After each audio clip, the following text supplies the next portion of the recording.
Pakistan. Even the name sounds far away, right? A place you can barely imagine. Mountains, deserts, old cities, some danger, lots of beauty. I'd heard all the stories, seen the shows on TV, and now, I was finally here. I came to the far north, to a place called Skardu. It's like the gateway to a special area called Baltistan. Skardu is nestled right next to giant mountains. It's a frontier town, a mix of busy markets and dusty streets surrounded by these huge peaks. This is where the Karakoram Mountains are, some of the biggest mountains in the world. They cast big shadows over everything. The air is thin up here, and the sunlight is super bright, bouncing off the snowy mountaintops that seem to touch the sky. For a long, long time, Skardu has been a place where different cultures meet, where traders and travelers would stop on their journeys along the old Silk Road. You can see that history everywhere, in the people's faces, the buildings and the memories of old empires. But it's the mountains that really grab your attention. They're amazing, and make you feel small at the same time. Getting to Skardu is an adventure all by itself. From Islamabad, the capital city, there are two main ways to go. The first is a winding road called the Karakoram Highway. It zigzags up the mountains following the Indus River. This road is not for scaredy cats. Sharp turns, steep drops, and the chance of landslides make it a thrilling ride. But the views are incredible.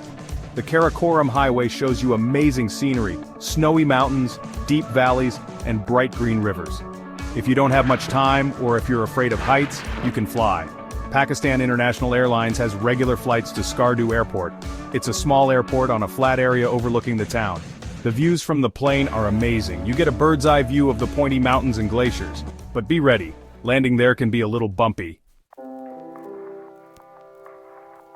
Skardu isn't just a place to pass through, it's got lots of cool stuff to see. Close to town are the Kachura Lakes, two beautiful lakes surrounded by pine trees and snowy mountains. The lower Kachura Lake has bright blue-green water and is great for boating and picnics. The upper Kachura Lake is higher up and more quiet, with awesome views of the mountains. A bit further away but worth the trip is Shigar Fort. It's an old palace from the 1600s that's been fixed up and is now a fancy hotel. You can explore the courtyards with their beautiful wood carvings, eat in grand dining rooms, and see the whole Shigar Valley from the roof. Skardu has more than just lakes and mountains. The Mantoka waterfall is huge, falling over 180 feet. You can hear it roaring through the valley. And if you want to see something really different, there's the Safranaga Cold Desert. It's a desert, high up in the mountains, where sand dunes meet snowy peaks. It's like another planet. North of Skardu, deeper in the mountains, is Hunza. People call it Shangri-La because it's so beautiful, and people there are said to live long lives. Hunza is definitely pretty, with its terraced hills covered in orchards and little villages. But lots of tourists have started visiting, which is causing some problems. The roads and other things aren't ready for so many people, and the environment is being affected. Skardu is also trying to figure out how to handle more tourists without hurting the environment. But it still feels real, not fake like some tourist places. The people are friendly, and their traditions are connected to the land. Skardu is a place you remember long after you leave. It's a place where the mountains seem to touch the sky and the air is crisp and clean. It's a place of stark beauty, old cultures and kind people. It reminds you of how powerful nature is and how strong people can be.